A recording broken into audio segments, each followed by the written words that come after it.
you, welcome to the Lost and Found. My name is Belle, and as always, a good read awaits you. So today's video is actually my book review of Tryst 6 Venom by Penelope Douglas.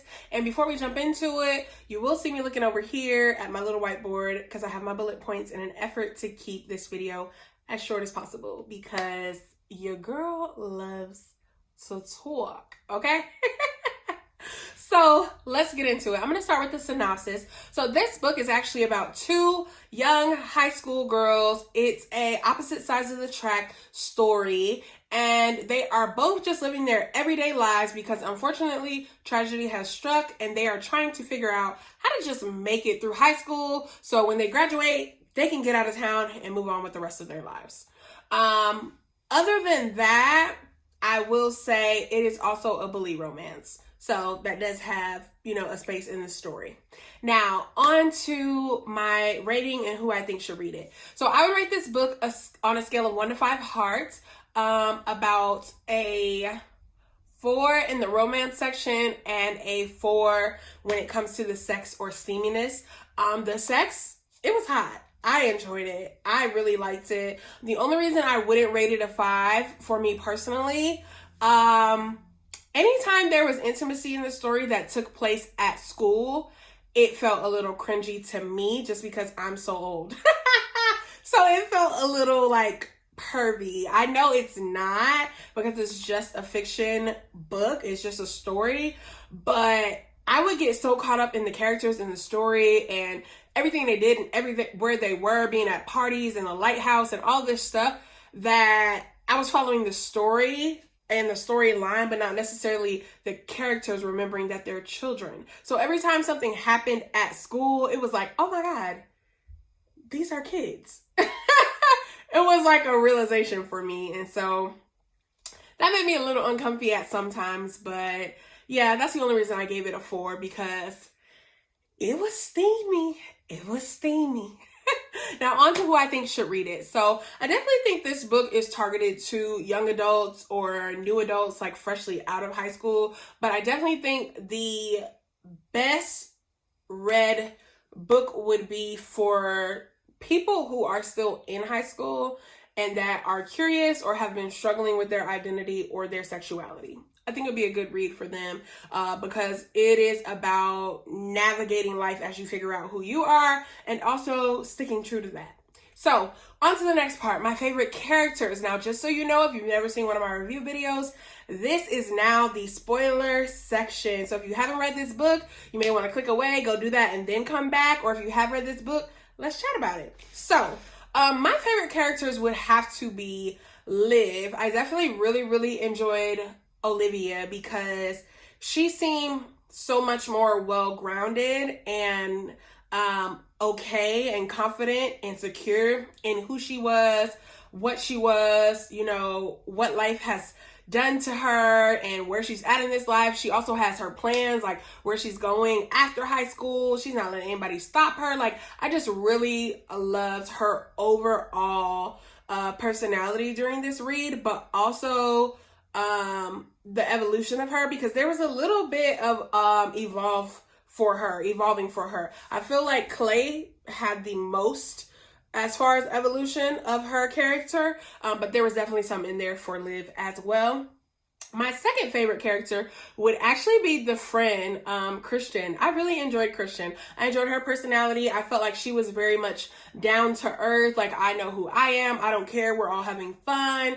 Judgment-free zone. I just really liked her whole vibe, and especially the way that she supported Clay. Once she told Clay that, hey, I know you are talking to this girl that you always bully. You don't have to lie to me. I'm here for you, and whenever you want to talk about that, we can. I just really loved that for her. I was like, oh my God, how great to actually have a friend that you could talk to. Like, love it. Love that for you. I love that for anybody. So I really enjoyed that. And then on to my favorite parts of the story. So my favorite part of the story would definitely have to be when Olivia is walking to her locker. She's trying to figure out if she's going to go to prom and if she's going to go to dress shopping with Clay. She opens her locker, finds a letter in it, and it is also my quotable moment, but she finds a letter in it. And she's gonna ball it up because she's used to getting like these bully letters, and so she thinks that's what it is initially. But she sees the writing, so she decides to read it, and it is essentially just Clay telling her, like, I no longer care what I look like as long as I look like yours. And that line, that quotable line, swoon worthy for me, because from someone who is in the closet that is so concerned with what everyone thinks about them, to tell you, hey, I no longer care what I look like as long as I look like yours. Yeah. Yes. Give me more. Okay. I really, really enjoy that. And then as I always tell you, whether or not I lost or found myself in this read definitely was a book that I lost myself in. A lot of times, like I said, I forgot they were in high school. I was reading and experiencing with the characters. So I really enjoyed that. And then there were also some little ways that I lost myself that was not necessarily the best way to lose yourself in a read. Like, I lost as in confused in some parts. So one of the things that I didn't quite understand was I felt like we got a lot of information at times that we maybe didn't need, and then at other times we didn't get enough information. So let's say the lot of information would be all the information we got about Liv and her brothers. One of them being in the military and having to come home, who the other two were sleeping with, the fact that two of them share girls, the fact that one of them is a bisexual. Like, we were getting all this information about the brothers, and I'm just like, oh, are they going to get their own story? Because now I feel like there should be more conversation about this and around this.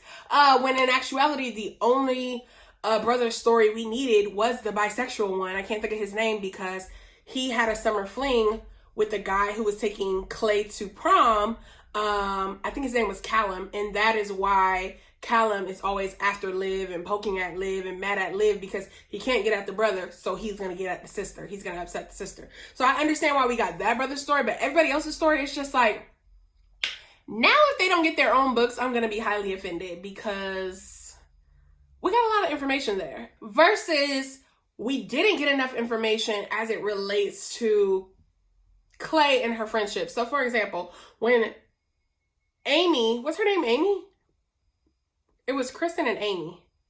I think her name was Amy. Excuse me if it's not Amy, but Clay had two best friends. One of them was Christian. The other one was, I think, Amy. Well, when Amy finds out that Clay is actually seeing Olivia and that she's gay, Amy like goes off on a tangent. She's like, hey, no, you're not actually gay. You're letting this girl corrupt you. Like, she's taking over your life and your mind. What are you doing? Like, she has this very much extreme reaction to this situation, and I just didn't understand why. So then when Liv was like, she's not taking over my mind, you know, this is me, this is what I want to do, Amy goes immediately into, well, I'm going to tell your mom. I'm going to tell on you because your mom has to know what's going on. It's just like, how is this person your best friend and they're about to go tell on you with something that people reserve for people to do on their own? Your coming out is like you coming to the forefront and telling people you choose on your own. So it was very interesting, their dynamic. I'm just like, how are y'all ever best friends? I don't understand. And then, like I said, as opposed to the information we needed, so Clay snaps and she's like, if you ever threaten me like that again, I'll knock your teeth out your mouth. But before she says that, she says, I know that you're some kind of Jesus freak because your dad, I think she said her dad dates like little boys, and the sister's getting cheated on by her husband, and like there's just like so much family drama going on with Amy, and all of it revolves around her like being a Christian and believing what she believes about God and what is right.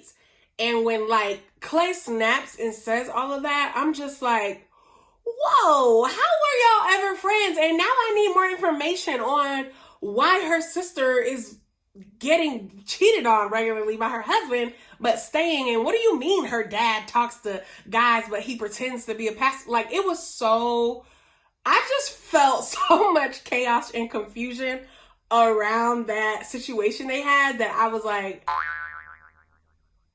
I'm sorry, what? And so I would have loved some more background there because I was a little lost. And then for them to go from that to not speaking to at the end of the book, Olivia is telling her, like, you know, she needs friends. Like, let's just invite her to prom with us. Let her come over to your house and get ready. Come on, come on, come on. You know, Liv talks Clay into it, and they walk up to Amy and they're like, are you getting dressed alone? And she's like, yeah. She's like all sad on the bench. And Clay's like, just come over. Bring your own makeup and hairstylist, but come over. And she's like, oh my God, thank you. I'm so happy. Blah, blah, blah. And then they all go to prom together. Like, it's like, even the way they made up, it was very much just, we swept this under the rug, gonna pretend nothing happened. No, there's nothing we need to talk about. Like, how do we make it back from here? Like, it was very much high school. I was not like that in high school, but that's exactly why I said I think this read is a good read for high schoolers, because a lot of the thought processing for me for these characters was like, but why would you do that? Like, why, how do we go from here to here? And then also with Christian and Amy, Clay's best friends, they both end up sleeping with two of Olivia's brothers, and Olivia sees Amy, and Amy's like, just don't tell Clay, and she never tells Clay. And I'm like, but this is your girlfriend, and I thought y'all weren't gonna have any secrets, and you don't even really like Amy. Like, what is happening here? Why are we, I don't get it. I don't know. There was a lot. She literally never tells Clay. And so I was just confused. And then the issue with Clay thinking her parents were going to hate her and not treat her right if they found out she was in love with Olivia. I won't even call her gay because the book didn't even reference that. Like, it never said if she was gay and the whole time she was faking her attraction to Callum, or if she was just bisexual and truly attracted to each other, or if they both were friends and they both knew each other like same sex and so they were each other's beard. Like, it never really said any of that. It just said she's in love with Olivia. She didn't have to put any labels on that. So for her to be like so scared of what her parents would think, say, or do as far as their reaction, and then her mom to be like, oh, we already knew. We kind of figured that when you were 12, you know, you had me worried. I thought you were pregnant, and I'm glad you felt like you could tell me, babe. You know, I just want you to be happy.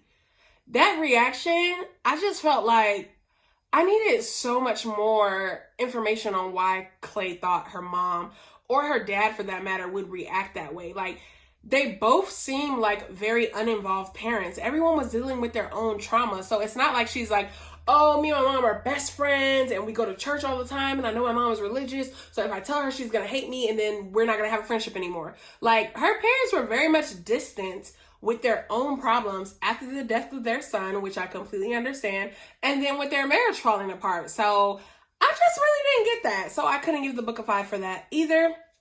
But outside of that, overall, it still was a good read. I still enjoyed the book. I did leave with a few questions.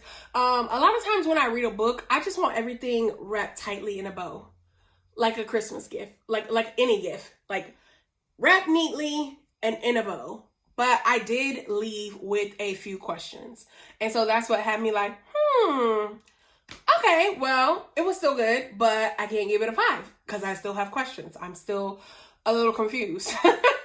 So, but it wasn't a bad thing. Overall, it was definitely still a good read, and I think you should read the book if you haven't. I actually love Penelope Douglas' Birthday and Punk 57, so I had to give this book a try, and I chose to read it because it was a sapphic romance, and many of those aren't really mainstream or talked about a lot on BookTube or anywhere else for that matter. There are a lot of sapphic female romances, but they're not really talked about. So since this was all the hype, everyone was raving, I wanted to get into it and give my perspective. I hope you guys enjoyed it. And until next time, remember, if you are down for the ride, please click subscribe. Thank you.